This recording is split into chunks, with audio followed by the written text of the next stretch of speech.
ജ്യോതിഷപ്രകാരം പല വിധത്തിലുള്ള മാറ്റങ്ങൾ ഓരോരുത്തരുടെയും ജീവിതത്തിലൊക്കെ സംഭവിക്കുന്നുണ്ട്. ചിലത് അനുകൂലമായ ഫലങ്ങളാണ്, ചിലതാകട്ടെ പ്രതികൂലമായ ഫലങ്ങളാണ് സംഭവിക്കുന്നത്. ഈ ജീവിതത്തിൽ ഇങ്ങനെയൊക്കെ തന്നെയാണ്. ജൂലൈ മാസത്തിൽ നിരവധി ഗ്രഹങ്ങൾക്ക് രാശിമാറ്റങ്ങൾ സംഭവിക്കാൻ പോകുന്നുണ്ട്. അതെല്ലാം തന്നെ പലപ്പോഴും 12 രാശിക്കാരിലും നേരിട്ടും അല്ലാതെയും ഒക്കെ വളരെയധികം സ്വാധീനം ചെലുത്തുന്നവയാണ്. ജൂലൈ 28 ചൊവ്വ കന്നിരാശിയിലേക്ക് മാറുന്നുണ്ട്. അതിനു മുമ്പായി ജൂലൈ 13 ശനി അതിൻ്റെ വക്രഗതിയിലുള്ള ഒരു സഞ്ചാരം ആരംഭിക്കും. പിന്നീട് ജൂലൈ 16 സൂര്യൻ കർക്കടക രാശിയിലേക്ക് മാറും. അതിനുശേഷം ജൂലൈ 26 ശുക്രനും അതിൻ്റെ രാശി മാറുന്നുണ്ട്.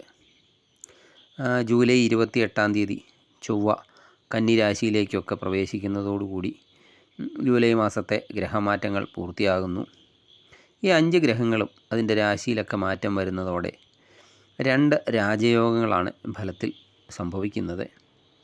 ജൂലൈ മാസത്തിൽ ബുധാദിത്യ രാജയോഗവും അതുപോലെ മാളവ്യ രാജയോഗവും സംഭവിക്കുന്നുണ്ട്. ഇത് രണ്ടും വളരെയധികം ഗുണാനുഭവങ്ങൾ ചില രാശിക്കാർക്ക് വാരിക്കോരി നൽകുന്നുണ്ട്. ആ രാശിക്കാർ ആരൊക്കെയാണെന്ന് ആണ് ഈ വീഡിയോയിലൂടെ നോക്കാൻ പോകുന്നത്. എല്ലാവർക്കും നമസ്കാരം. ആകാശഗംഗയുടെ പുതിയൊരു വീഡിയോയിലേക്ക് എല്ലാവർക്കും സ്വാഗതം. ജൂലൈ മാസത്തിൽ 2 രാജയോഗങ്ങളാണ് സംഭവിക്കുന്നത് എന്ന് പറഞ്ഞു. അതുമൂലം ഗുണാനുഭവങ്ങൾ വർദ്ധിക്കുന്ന രാശിക്കാർ ആരൊക്കെയാണെന്നാണ് ഈ വീഡിയോയിലൂടെ പറയുന്നത്. ആദ്യത്തെ രാശി ഇടവൻ രാശിയാണ്. ഇടവൻ രാശിക്കാർക്ക് ജൂലൈ മാസം വളരെയധികം അനുകൂലമായ സമയമായിരിക്കും. അതുപോലെ ജൂലൈ മാസം ശുക്രൻ്റെ ഭരണമായിരിക്കും ഇവർക്ക് സംഭവിക്കുന്നത്. അതിൻ്റെ ഫലമായിട്ട് മാളവ്യ രാജയോഗം ഫലം നൽകുന്നതാണ്. പലപ്പോഴും പല കോണിൽ നിന്നുമൊക്കെ സാമ്പത്തിക നേട്ടങ്ങൾ നിങ്ങൾക്ക് ജൂലൈ മാസം സംഭവിക്കും. അതുമാത്രമല്ല, ആഡംബര ജീവിതത്തിലൊക്കെ മുന്നേറുന്നതിനുള്ള യോഗവുമൊക്കെ കാണുന്നുണ്ട്. അതും വളരെയധികം ഗുണം ചെയ്യും. വരുമാനമൊക്കെ വർദ്ധിക്കുന്നതാണ്. അതുവഴിയൊക്കെ വളരെയധികം നേട്ടങ്ങളൊക്കെ ഉണ്ടാക്കാനും സാധിക്കുന്നതാണ്. സമ്പാദ്യമൊക്കെ ഉള്ളവരാണെങ്കിൽ അതൊക്കെ വർദ്ധിപ്പിക്കുന്നതിന് സാധിക്കും. അതുപോലെ സാമ്പത്തിക സ്ഥിതി വളരെയധികം അനുകൂലമായ അവസ്ഥയിലേക്ക് നിങ്ങൾക്ക് മാറുന്നതാണ്. അടുത്ത രാശി മിഥുനം രാശിയാണ്. മിഥുനം രാശിക്കാർക്ക് സൂര്യനും വ്യാഴവും കൂടിയാണ് ചേരുന്നത്. ഇത് ഗുരു ആദിത്യ രാജയോഗത്തിൻ്റെ ഫലം നൽകുന്നതാണ്. ഇത് സാമ്പത്തിക സ്ഥിതിയിലൊക്കെ വളരെയധികം നേട്ടം നിങ്ങൾക്ക് നൽകും. അതുമാത്രമല്ല, പല കോണിൽ നിന്നും സമ്പത്തും സമാധാനവും ഒക്കെ തേടിയെത്തുന്നതാണ്. മുടങ്ങിക്കിടക്കുന്ന ജോലികളൊക്കെ മുടങ്ങിക്കിടക്കുന്നവരാണെങ്കിൽ അതൊക്കെ പൂർത്തിയാക്കാനൊക്കെ സാധിക്കുന്നതാണ്. അതുപോലെ സാമ്പത്തിക മാറ്റങ്ങളൊക്കെ തേടിയെത്തുന്ന സമയമായതിനാൽ ബുദ്ധിമുട്ടുകളൊക്കെ വളരെയധികം കുറഞ്ഞിരിക്കും. അതുപോലെ ജോലിയിലൊക്കെ നമുക്ക് അനുകൂലമായ മാറ്റങ്ങളൊക്കെ തേടി വരുന്നതാണ്. അതുപോലെ ജോലിയില്ലാതിരിക്കുന്നവർക്കൊക്കെ ആണെങ്കിൽ നിരവധി അവസരങ്ങളൊക്കെ വന്നു ചേരുന്നതുമാണ്. അടുത്ത രാശി കർക്കടകം രാശിയാണ്. കർക്കടകം രാശിക്കാർക്ക് സൂര്യൻ്റെയും ബുധൻ്റെയും ഒക്കെ യോഗം സൃഷ്ടിക്കുന്ന ബുധാദിത്യ രാജയോഗം പല വിധത്തിലുള്ള മാറ്റങ്ങളെയാണ് സൂചിപ്പിക്കുന്നത്. കൂടാതെ നിങ്ങൾക്ക് പല വിധത്തിലുള്ള അനുഗ്രഹങ്ങളൊക്കെ ജീവിതത്തിൽ ഉണ്ടാകുന്നതാണ്. സാമ്പത്തിക ബുദ്ധിമുട്ടുകൾക്കെല്ലാം തന്നെ പരിഹാരമൊക്കെ ജൂലൈ മാസത്തിൽ കാണാൻ സാധിക്കുന്നതാണ്. അതുപോലെ മാനസികമായിട്ട് ഉത്കണ്ഠ ടെൻഷനൊക്കെ ഉള്ളവർക്കൊക്കെ ആണെങ്കിൽ അതൊക്കെ ജൂലൈ മാസം കുറഞ്ഞിരിക്കും.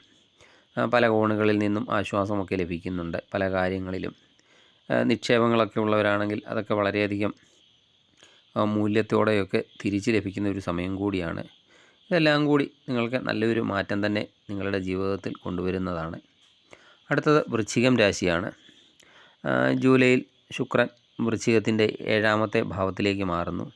ഇത് നിങ്ങളുടെ ജീവിതത്തിൽ വളരെയധികം സാമ്പത്തിക മാറ്റങ്ങളൊക്കെ കൊണ്ടുവരുന്നതാണ്. അതുമാത്രമല്ല, നല്ല ആരോഗ്യത്തോടെയൊക്കെ മുന്നോട്ട് പോകുന്നതിനും സാധിക്കുന്നതാണ്. ജോലിയിലൊക്കെ സ്ഥാനക്കയറ്റം അതൊക്കെ ലഭിക്കുന്നത് വഴി ജീവിതമൊക്കെ തന്നെ കൂടുതൽ ഒരു നല്ല രീതിയിലേക്ക് മാറുന്നതാണ്. ശമ്പള വർധനവൊക്കെ ഉണ്ടാകുന്നതാണ്. മാറ്റങ്ങളെല്ലാം തന്നെ നിങ്ങൾക്കൊരു പോസിറ്റീവായിട്ടൊക്കെ ആയി മാറുന്ന ഒരു സമയമാണ്. അതുപോലെ നിങ്ങളുടെ ധൈര്യവും ആത്മവിശ്വാസവും ഒക്കെ വർദ്ധിക്കുന്നതാണ്. പൂർത്തീകരിക്കാതിരിക്കുന്ന ജോലിയൊക്കെ ഉള്ളവരാണെങ്കിൽ അതൊക്കെ പൂർത്തീകരിക്കാനും സാധിക്കുന്നതാണ്. അടുത്ത രാശി ധനുരാശിയാണ്. ധനുരാശിയുടെ 7ാം ഭാവത്തിൽ വ്യാഴം നിൽക്കുന്നതിനാൽ ജൂലൈ മാസത്തിൽ ഈ രാശിക്കാരുടെ ഭാഗ്യത്തിലൊക്കെ മികച്ച പുരോഗതി ഉണ്ടാകുന്നതാണ്. ഇത് നിങ്ങളുടെ ജീവിതത്തെ കൂടുതൽ നേട്ടങ്ങളിലേക്കൊക്കെ എത്താൻ സഹായിക്കുന്നുണ്ട്. മാത്രമല്ല പണമൊക്കെ കൈകാര്യം ചെയ്യുന്നതിലും അതിൽ നിന്നൊക്കെ നേട്ടങ്ങൾ ഉണ്ടാക്കുന്നതിനുമൊക്കെയുള്ള യോഗങ്ങൾ കാണുന്നുണ്ട്. നിക്ഷേപങ്ങളെല്ലാം തന്നെ വർദ്ധിക്കുന്നതാണ്. കൂടാതെ പണത്തിൻ്റെയൊക്കെ കാര്യത്തിൽ അനുകൂലമായ പല മാറ്റങ്ങളും നിങ്ങളെ തേടിയെത്തുന്ന സമയമാണ്.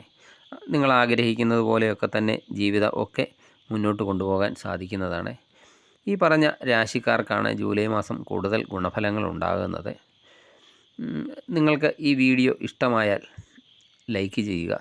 സബ്സ്ക്രൈബ് ചെയ്യാതെ വീഡിയോ കാണുന്നവരാണെങ്കിൽ ദയവായി സബ്സ്ക്രൈബ് ചെയ്ത് കാണുക. മറ്റൊരു വീഡിയോയുമായി വീണ്ടും കാണാം. നന്ദി, നമസ്കാരം.